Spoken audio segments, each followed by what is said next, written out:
So the majority of a Christian life is lived outside the four walls of the church. It's lived outside of even small groups. And so much of the Christian life, I believe, I've learned this as a pastor, Christians walk with a sense of guilt. There's things they know they should be doing. They don't feel adequate to do them well. They feel ill-equipped, and they get guilty, and they eventually just stop and they run from it. They live in this cycle of not being good enough because we think of prayer as a spiritual discipline. A few years ago, I told my church, we're going to stop calling it a spiritual discipline. We're going to call it a spiritual delight. Because when you think of delight, that's something you want. I mean, growing up, every one of our family get-togethers, we'd have this thing called chocolate delight. I don't even have to tell you what that is. You want some of that.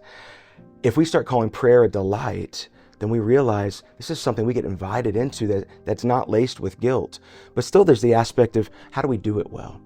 And when we, as pastors, introduce corporate prayer, we're not just modeling for them what prayer looks like, we're giving them actual reps.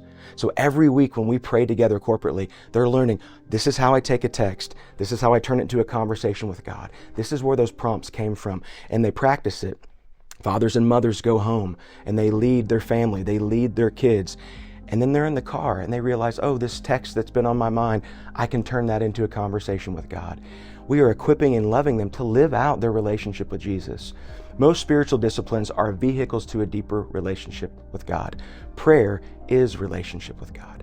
If we love our people and we want them to have a deepening relationship with God, we don't just tell them to pray or preach about prayer or even model prayer. We invite them into the process, give them reps so that when they're on their own, they have a vibrant prayer life.